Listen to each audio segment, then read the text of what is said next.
دوسرا سوال ہے، بہت سارے لوگ قرآن و حدیث بیان کر کے نصیحت کرتے ہیں لیکن وہ عالم نہیں ہیں، یہ کہہ کر ان سے سیکھنے سے منع کیا جاتا ہے، ایسا کیوں ہے؟ دیکھیے بہت بنیادی سوال ہے، اورنگ آباد کی سرزمین پر یہ سوال اور بنیادی ہو جاتا ہے۔ کیوں بنیادی سوال ہے؟ دیکھیے اس بات کو سمجھ لیں کہ علم کس سے لیا جائے اور کس سے نہ لیا جائے، اس کے لیے صحابہ کرام نے، علماء امت نے مستقل ضوابط ذکر کیے ہیں۔ کیا اسباب ہے کہ امام بخاری رحمت اللہ علیہ لمبا اور طویل سفر کر کے گئے، کوئی ایک حدیث سننی تھی جس محدث سے، اس کو سویرے کیا دیکھتے ہیں کہ اپنے ہاتھ کو ایسے کر کے گھوڑے کو اپنے قریب بلا رہا ہے یا برتن کو دکھا کر کے بلا رہا ہے، جبکہ برتن میں یا ہاتھ کے چلو میں چارہ نہیں ہے۔ امام بخاری نے کیا کیا؟ محدث ہونے کے باوجود واپس آ گئے کہ ایک شخص جو جانور کو دھوکہ دے سکتا ہے، رسول اکرم صلی اللہ علیہ وسلم کی حدیث میں بھی دھوکہ دے سکتا ہے۔ علم نہیں لیا کیونکہ ضوابط ہیں، اور بعض روایات میں ملتا ہے کہ صحابہ کرام کے دور کے اخیر میں مدینہ میں 100 سے زیادہ ایسے فقیہ تھے جو قابل اعتماد تھے، لیکن صحابہ کرام اور بڑے تابعین ان سے علم لینے سے روکتے تھے۔ امام مالک رحمت اللہ علیہ نے اس روایت کو 2 طریقوں پر بیان کیا ہے۔ فرمایا ایک تو علم حدیث لینے سے روکتے تھے، اور بعض روایات کے مطابق عمومی لحاظ سے علم لینے سے روکتے تھے۔ امام مالک رحمت اللہ علیہ کیا فرماتے ہیں؟ کہتے ہیں کہ ان سے علم لینے سے صحابہ و تابعین کیوں روکتے تھے؟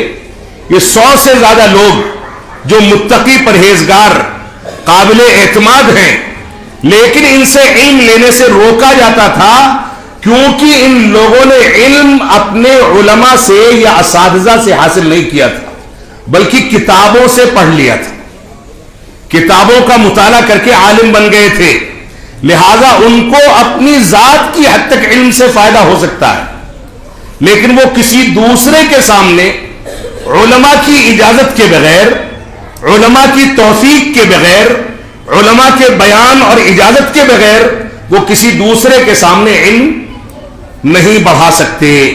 یہ اہل سنت والجماعت کا ضابطہ ہے، اور امام ابن سیرین رحمت اللہ علیہ نے صحیح مسلم کے مقدمے میں یہ عبارت موجود ہے کہ ان هذا الدین علم، ان هذا العلم دین فانظروا عمن تاخذون دینکم، یہ دین جو ہے، یہ علم جو ہے، یہ تمہارا دین ہے، لہذا جن لوگوں سے علم حاصل کرتے ہو، دین کو سیکھتے ہو، ان کو دیکھ لیا کرو، ان پر غور و تدبر کر لیا کرو، دیکھو کہ وہ اس قابل ہے کہ تم سے علم لے یا نہ لے۔ ایسی صورت میں تمہاری ذمہ داری ہے کہ اس چیز کو سامنے رکھو۔ ایک بہت بڑے اسلاف میں سے عالم دین گزرے ہیں، شاید سفیان ثوری رحمت اللہ علیہ یا کوئی دوسرے امام گزرے ہیں، ان کی مجلس میں ایک شخص آیا، آ کر کے اس نے کہا کہ میں آپ کے سامنے قرآن مجید کی ایک آیت پیش کرنا چاہتا ہوں، یا میں آپ سے ایک بات کرنا چاہتا ہوں دینی مسئلے میں، یا کوئی بات آپ کے سامنے پیش کرنا چاہتا ہوں۔ انہوں نے کہا نہیں، مجھ کو نہیں سننا ہے۔ کہا قرآن کی ایک آیت پیش کرنا چاہتا ہوں، فرمایا کہ نہیں سننا ہے۔ جب وہ اٹھ کر کے چلا گیا تو ان کے شاگردوں نے پوچھا کہ آپ نے ایسا کیوں کہا؟ وہ تو قرآنی آیت بیان کرنا چاہتا تھا۔ تو انہوں نے فرمایا کہ میں نہیں جانتا ہوں کہ وہ کون آدمی ہے، اس کا خلفیہ کیا ہے، اس نے کس سے علم حاصل کیا ہے، وہ قابل اعتماد ہے کہ نہیں ہے۔ میں تو سمجھ جاؤں گا جو بات وہ پیش کرے گا کہ اس میں کیا غلط ہے کیا صحیح ہے، لیکن تم میں سے کسی کے ذہن میں اس کی غلط توجیہ و تعویل یا غلط تعبیر یا غلط تفسیر ایسی بیٹھے گی کہ وہ زندگی بھر اس غلط تعویل و توجیہ کو چھوڑ نہیں پائے گا۔ یہ تصور ہے علم کا۔ تو علم جس سے لیا جائے وہ قابل اعتماد لوگ ہونے چاہیے۔ آپ آنکھ دکھانی ہو تو پیٹ کے ڈاکٹر کے پاس نہیں جاتے، پیٹ کا علاج کرنا ہو تو ہڈی کے ڈاکٹر کے پاس نہیں جاتے، دل کا آپریشن کرنا ہو تو دماغ کے سرجن کے پاس نہیں جاتے۔ کیوں نہیں جاتے؟ کیونکہ جانتے ہیں کہ وہ ایسا آپریشن کرے گا کہ مر جائیں گے.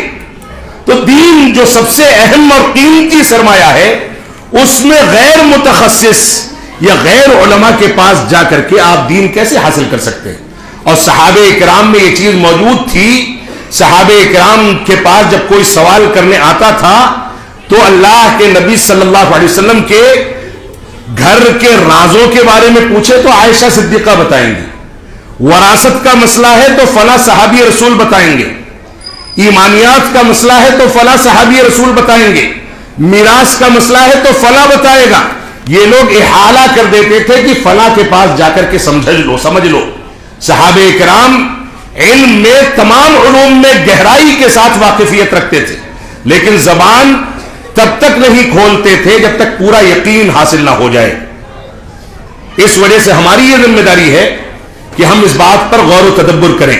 کسی صحابی رسول نے حضرت عمر بن خطاب، حضرت ابو بکر صدیق رضی اللہ تعالی عنہما اور بہت سارے بڑے صحابہ کرام سے یہ سوال کیا کہ دوسرے صحابہ تو کثرت کے ساتھ روایتیں نقل کرتے ہیں، لیکن آپ لوگ بہت کم روایتیں نقل کرتے ہیں، بہت کم حدیثیں بیان کرتے ہیں، اس کا سبب کیا ہے؟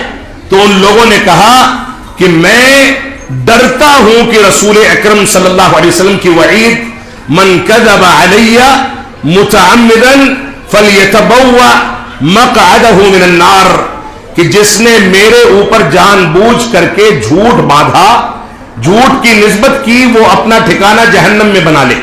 اس روایت کو سامنے رکھتے ہوئے صحابہ کرام علم ہونے کے باوجود روایتیں نقل نہیں کرتے تھے، بلکہ متخصص علماء کی جانب احالہ کر دیا کرتے تھے. تو یہ اصل میں دین کا ضابطہ ہے، ہمیں اس لیے سمجھنا چاہیے. یہ جذباتیت کی بات نہیں ہے کہ ایک عالم ایک برادر کی مخالفت کر دے.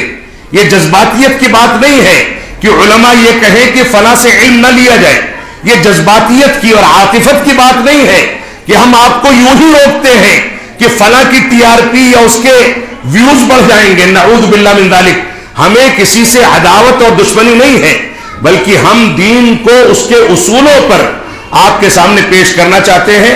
ہمیں بھی ڈر لگتا ہے کوئی بات کہتے ہوئے کہ کہیں آخرت میں مواخذہ نہ ہو جائے. اللہ رب العالمین ہم کو اس بات کی توفیق عطا فرمائے کہ ہم جانچ پرکھ کر کے علماء کی صحبت میں رہ کر کے دین کو حاصل کریں.